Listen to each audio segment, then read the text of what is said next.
Every day, thousands of people use the ferry as means of transportation to come to school, work, and on their daily activities. But with this, most cases, the water safety issues and measures are often underlooked, and this brings us to the risk of drowning. Today I come with you with two experts, that is a district health officer and a crew member who is always on water day in day out, so that they can tell us what is happening, what are the challenges, and what needs to be done. This podcast is for you to listen and understand, but it is for specifically our leaders who are in position to make a change for everyone in this community. Today we're at Bukakata. I'll give our dearest guests a chance to introduce themselves and we'll kick off this conversation. Good afternoon. Yeah, good afternoon, madam.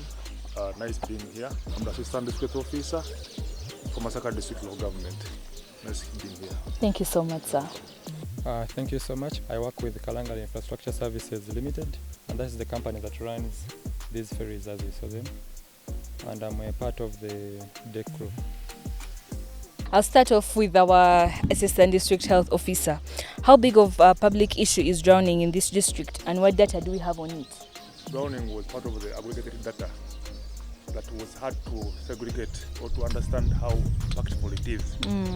But with the awareness that was created by Rich Hand, we were able to appreciate that it is a challenge, because it was hard to, you find that there were different stakeholders involved in getting this data, but it was discovered that most of this data was much segregated, much with the police marine than in our system.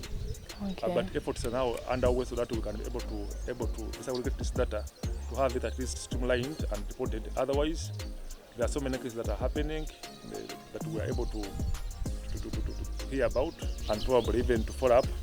Yet in our system, are not part of our system that are recorded in our. Okay, so but now there is that alignment to see that now. That data has been, at least it comes out clearly and is input in the system. Well noted.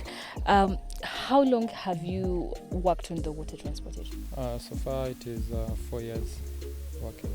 Interesting. And what has been your experience in these 4 years? Can you just outline for us the experience of being on water day in, day out, and the risks that you've seen and challenges? Yeah, just like any other career, this is a career that involves being a little bit more careful because we are working on water. And then the good thing is that there are measures in place, we have guidelines, and once we follow, then we minimize the risks. So basically, for the years I've been, we've not seen any. Is there any major experience that you can't forget during this whole process that you've been working on water, but even when measures are there, but it once happened and you feel like it's something you would want to share and we get to understand on it? Basically, there are things you can't control. For example, when it comes to weather or natural happenings. For example, I'll talk about wind or waves. For someone who is a first timer, it may be a very traumatizing experience. But as I said, in 4 years, you'll get used to it. So what are the most common causes of drowning after getting this collection that you've seen? And now what is being done after knowing those causes? We've tried to enlighten our healthcare personnel so that as they enter this data, they clearly put it to where it's supposed to be in our record books. Because before it was all aggregated and it was hard to know which particular maybe segment belongs to drowning.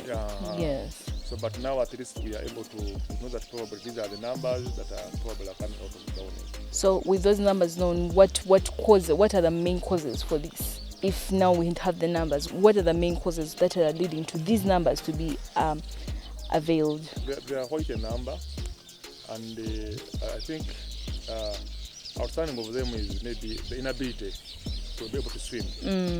Because we find that the recent cases we had were just even not in the lake, but we were even in a pit sand dishes which were left uncatered for. So this is where the young children are going to probably have a swim or just having a play and then end up swimming. So they end up drowning. Okay. So you find that had they had the skills of swimming, of course maybe they would have probably survived that catastrophe.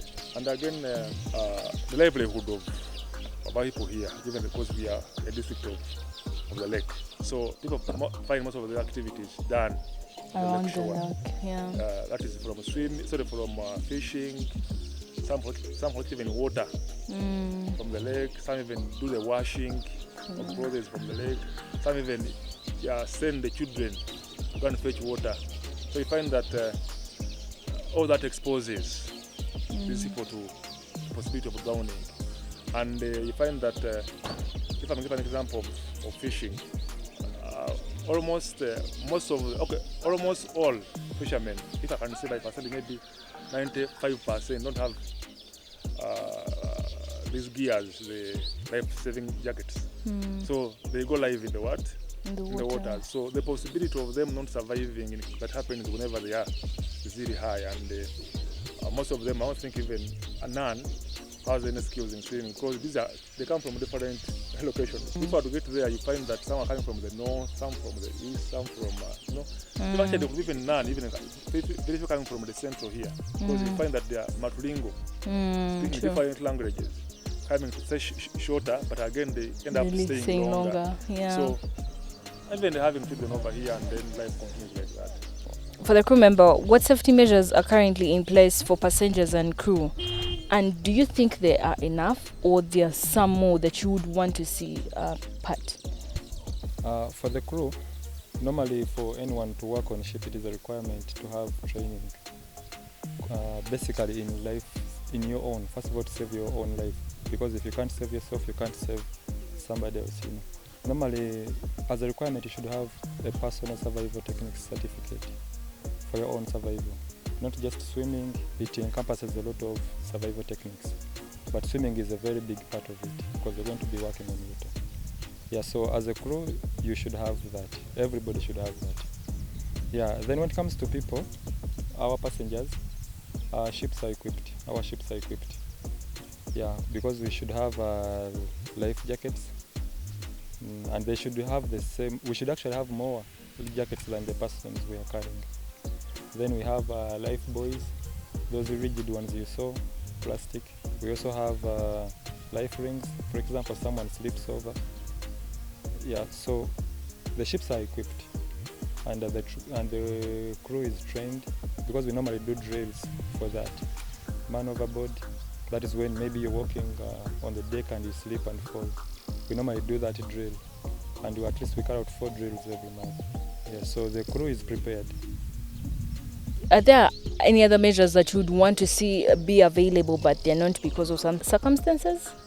But you feel that if they are on board, it will be even best for your safety and that of the passengers? Yeah, basically, what I think would be better is if people, for example, people in the island, I want to re-echo what he said, if people had the skills. Because in most cases, what kills most people is not actually the water, it is the flight. Like the moment there is an emergency, it is very hard to tell someone to calm down. Yeah, the fear is the most. Yes, because he knows that the moment I step in water, I'm dead. Even if it is just to sustain yourself for 2 minutes on water, or 1, or even 30 seconds. If I know that once I fall in, I'm not going to die immediately, then I'll have the confidence to maybe to wait for rescue. I'll have the confidence maybe to, you understand.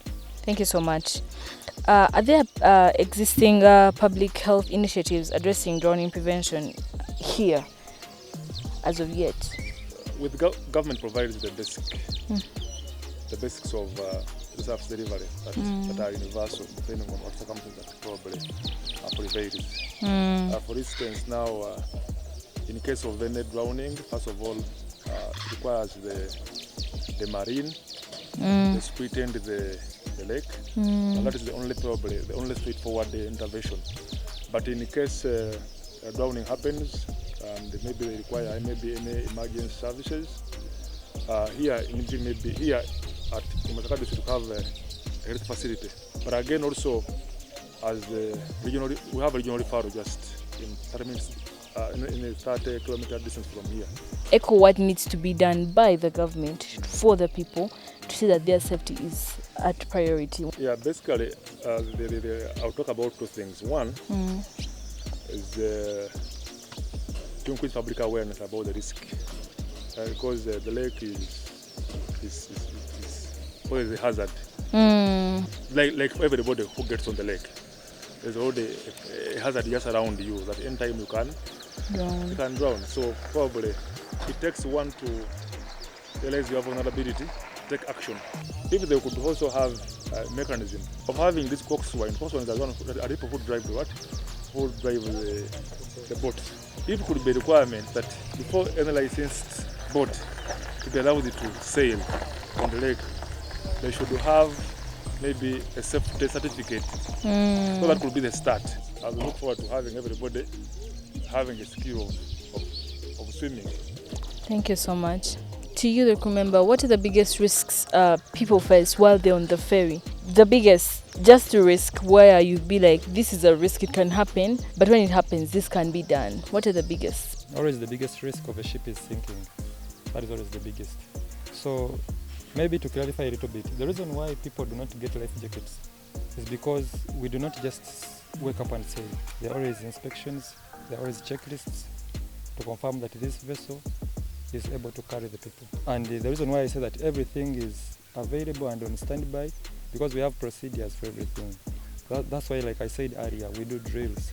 We have what we call a master station, where we all go, line up, and then receive instructions, because we know that during this and this drill, so and so should be here. As long as we are moving under procedures, we can save as much life as possible. If you could ask for one major change to improve safety on the ferry or on the ship, what would that be?